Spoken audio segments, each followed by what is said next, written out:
Good morning. आज हम करेंगे ग्रेशम का नियम। ग्रेशम का नियम यह बताता है कि घटिया मुद्रा अच्छी मुद्रा को चलन से बाहर कर देती है, अर्थात बैड मनी ड्राइज आउट गुड। महारानी एलिजाबेथ के टाइम जब नए सिक्कों को चलन में डाला गया या नए सिक्के चलन के अंतर्गत डाले गए तो वे गायब हो गए। तब महारानी एलिजाबेथ ने इस स्थिति की जांच करने का कार्य राजकोष के चांसलर सर थॉमस ग्रेशम को सौंपा, जिसने जांच में पाया कि घटिया मुद्रा अच्छी मुद्रा को चलन से बाहर कर देती है। इसे ग्रेशम का नियम कहा जाता है। ग्रेशम ने कहा कि जब घटिया व अच्छे सिक्के एक साथ चलन में होते हैं, दोनों का अंकित मूल्य समान होता है, तब घटिया सिक्का अच्छे सिक्के को चलन से बाहर कर देता है। माना कि एक व्यक्ति के पास एक नया सिक्का और एक पुराना सिक्का है और प्रत्येक सिक्के का अंकित मूल्य बराबर है। जो भुगतान करते समय एक व्यक्ति घटिया सिक्का काम में लेगा, वह अच्छा सिक्का अपने पास रखेगा। महारानी एलिजाबेथ प्रथम के समय यानी कि 16वीं शताब्दी 16th सेंचुरी में सोने के सिक्कों का चलन था। ऐसे में घटिया सिक्का यानी जिसका वास्तविक मूल्य उसके अंकित मूल्य से कम होता है, क्योंकि सिक्का पुराना होने के कारण घिस जाता है, उसमें धातु का अंश कम रह जाता है या उसके किनारे कट जाते हैं, तो लोग ऐसे सिक्कों को अपने पास नहीं रखना चाहते हैं। और जबकि नए सिक्कों का वास्तविक मूल्य और अंकित मूल्य बराबर होता है, तो ऐसे सिक्कों को लोग अपने पास रखना चाहते हैं। इसी कारण नए सिक्के चलन से बाहर हो जाते हैं और घटिया मुद्रा ही लीगल मुद्रा हो जाती है। यहाँ पर हम यह कहना चाहेंगे कि नई मुद्रा या नए सिक्के और पुराने सिक्के दोनों ही लीगल मनी ही होती है, लेकिन व्यक्ति अपने लाभ के लिए नए सिक्के जिसका अंकित मूल्य उसके जो वास्तविक मूल्य होता है उसके बराबर होने के कारण अपने पास रखना चाहता है, जबकि घटिया मुद्रा यानी उसका वास्तविक मूल्य और अंकित मूल्य बराबर नहीं होने के कारण उसे वह भुगतान में कार्य करने के लिए काम में लेता है। यहाँ पर हम घटिया मुद्रा और अच्छी मुद्रा का अर्थ देख लेते हैं, यानी कि good money and bad money. जो गुड मनी है वह money which is under valued और money that is more stable in value, यानी कि उसका जो वैल्यू उसका मूल्य है वह स्टेबल रहता है।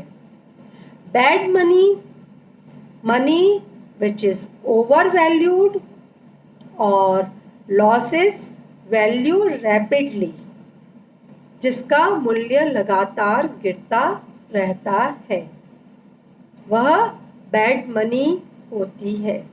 यानी कि बैड मनी का वास्तविक मूल्य और अंकित मूल्य समान नहीं होता है। जबकि गुड मनी का, अच्छी मुद्रा का वास्तविक मूल्य और अंकित मूल्य बराबर होता है। ग्रेशम के नियम की स्थितियों या दशाओं को जान लेते हैं। यह 3 दशाओं के अंतर्गत लागू होता है। पहला, एक ही धातु के सिक्कों की दशा में। दूसरा, द्विधातुमान के अंतर्गत। और तीसरा, कागजी मुद्रा और सिक्कों के एक साथ चलन में रहने पर।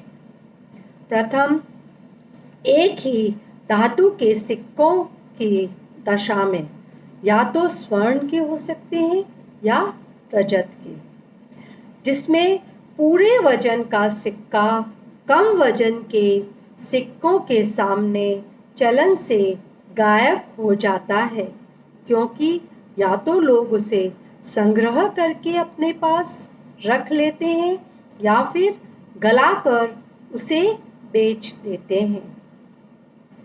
दूसरा, द्विधातुमान यानी कि सोने व चांदी के सिक्के एक साथ चलन में रहते हैं। माना कि 1 औंस सोने का सिक्का बराबर है 15 औंस चांदी के सिक्के के, अर्थात 1:15। इसे टकसाल की दर या मिंट रेट कहा जाता है। और मान लेते हैं कि किन्हीं कारणों से एक सोने का सिक्का बराबर हो जाता है 18 औंस चांदी के सिक्के के, अर्थात 1:18। इसे बाजार की दर, मार्केट रेट कहते हैं। ऐसे में लोग सोने के सिक्के को गलाकर उसे बाजार में बेचकर 3 औंस चांदी का लाभ उठाने का प्रयास करेंगे, जिससे बाजार में सोने का सिक्का गायब हो जाएगा और चांदी का सिक्का ही चलन में रहेगा। तीसरी स्थिति, कागजी मुद्रा व सिक्कों के एक साथ चलन में रहने पर। द्वितीय विश्व युद्ध के समय भारत में सिक्कों का अचानक अभाव हो जाने का कारण कागजी मुद्रा का चलन में अत्यधिक उपयोग होना, क्योंकि लोग सिक्कों का संग्रह करने लगे। क्यों करने लगे? क्योंकि सिक्कों का अपना कुछ वास्तविक मूल्य होता है। इस प्रकार कुछ दशाओं में कागजी मुद्रा सिक्कों को चलन से बाहर करने का काम कर सकती है, लेकिन व्यवहार में ऐसी स्थिति बहुत कम ही देखने को मिलती है। ग्रेशम के नियम कैसे काम करता है? जब अच्छी मुद्रा गायब हो जाती है और घटिया मुद्रा चलन में होती है। ऐसा 3 तरह से हो सकता है। पहला, जब अच्छी मुद्रा का संग्रह कर लिया जाए। दूसरा, जब अच्छी मुद्रा को गलाकर लोग लाभ उठाना चाहे। और तीसरा, जब 2 देश स्वर्णमान पर होते हैं तो एक देश अपने आयातों का भुगतान दूसरे देश को पूरे वजन वाले नए सिक्के में करना चाहेगा। ऐसे में घरेलू सौदों के लिए घटिया सिक्के ही चलन में रह जाते हैं।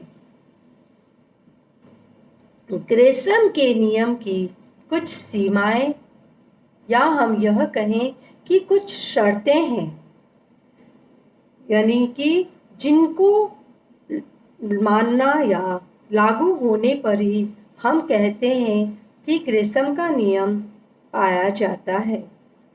जैसे कि पहला है, घटिया मुद्रा की पूर्ति लोगों की मुद्रा की मांग के अनुरूप होनी चाहिए।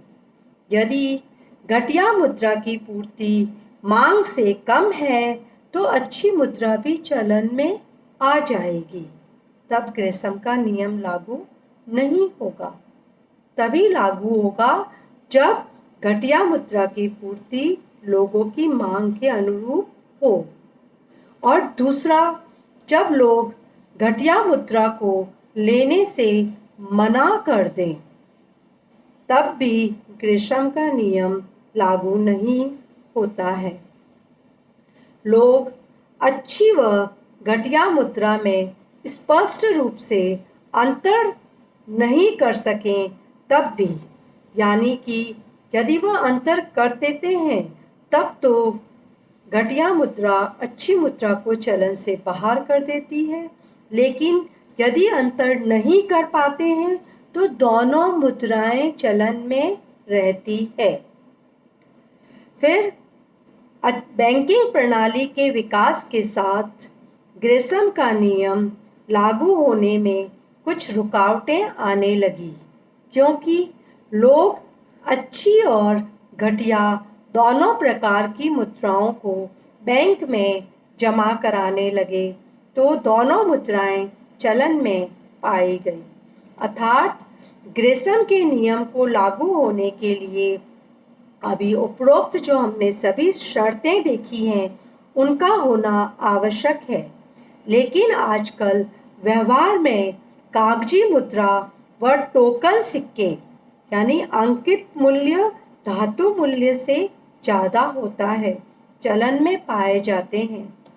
वह बैंकिंग प्रणाली का विकास व्यापक रूप से हो रहा है, इसलिए ग्रेसम का नियम का क्षेत्र सीमित होता जा रहा है। लेकिन आधुनिक अर्थव्यवस्थाओं के कुछ अनुभवों को समझने में ग्रेसम के नियम की भूमिका आज भी स्वीकार की जाती है।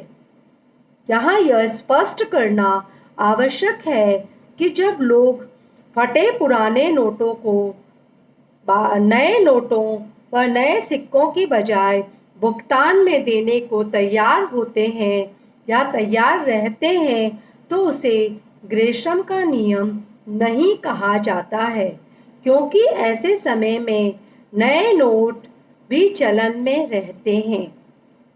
जबकि ग्रेशम का नियम कहता है कि घटिया मुद्रा अच्छी मुद्रा को चलन से बाहर कर देती है और केवल घटिया मुद्रा ही चलन में रहती है। ग्रेशम का नियम एक देश की मौद्रिक प्रणाली में बहुत महत्वपूर्ण भूमिका रखती है या रखता है। Thank you.